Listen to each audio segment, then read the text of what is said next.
An amendment at the desk and ask to... Amendment offered by Ms. Lee. Without objection, page the reading is 126. dispensed with and the gentlelady is recognized. Thank you very much. Mr. Chairman, I rise in strong opposition to the rider included in this bill that would prohibit the District of Columbia from using local funds, mind you, local funds for abortion services. It's really shameful that once again, poor and disenfranchised women in the district have become a target in this bill.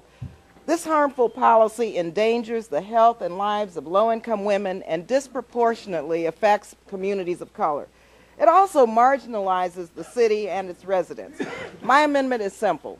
By inserting the word federal in Section 810, it would remove the restriction that prevents locally elected officials in the District of Columbia, mind you, locally elected officials, from deciding whether to make the city's own funds available for abortion services.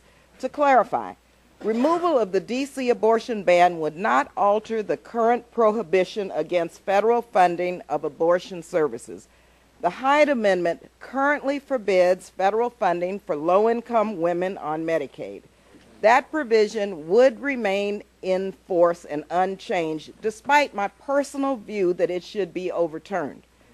My amendment deals only with the unfair restriction of the district's ability to use its own revenues. No other jurisdiction or state is told how to use its local funds its local revenue raised locally.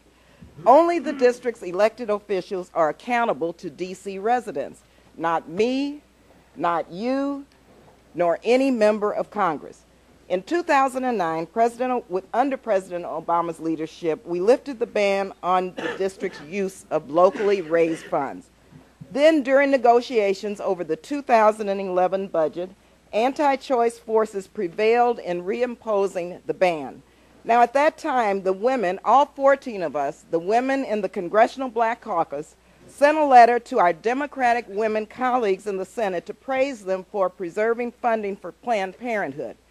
But we expressed our disappointment, as I am today, that the interests of low-income women in D.C. were sacrificed in that process.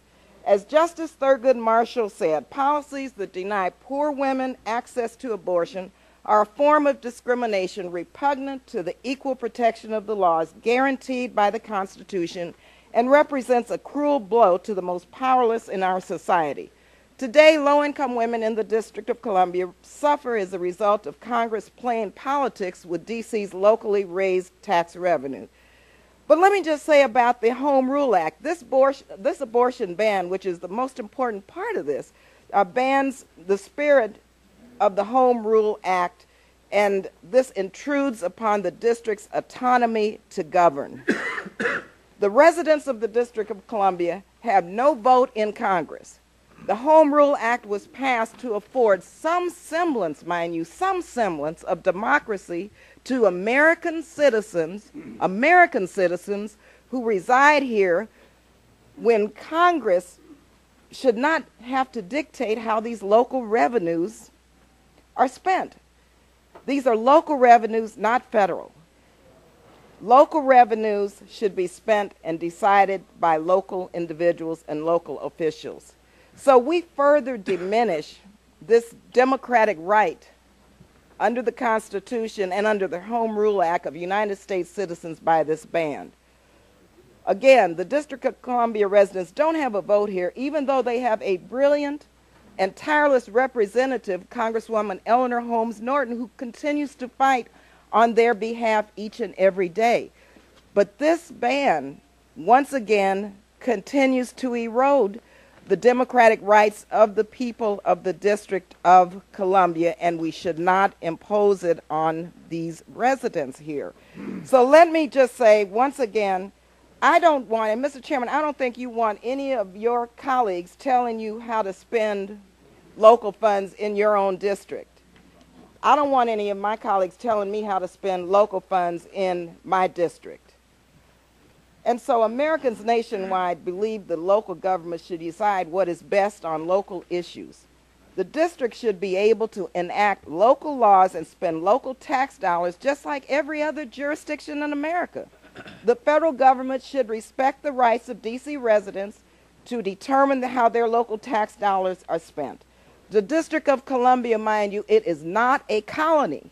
It's not a colony. It's the nation's capital where its residents are Americans, and they deserve to be treated fairly and with respect as we expect every other American to be treated. So I ask for support for this amendment.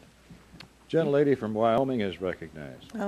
Mr. Chairman, I might point out the irony that this committee voted not to allow people to spend their own money on having a horse inspected by the USDA, their own money.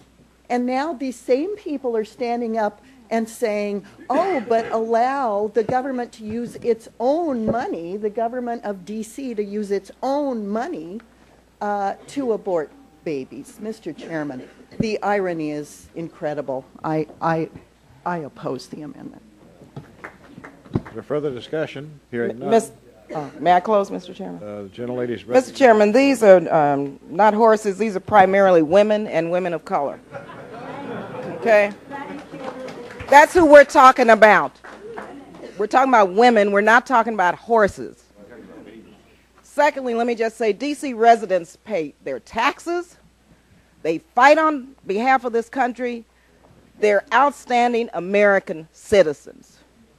The federal government should respect the rights of D.C. residents to determine how their local tax dollars are spent and to allow the district government to decide how best to assist its residents. And once again, these are women, primarily women of color, and they're not horses.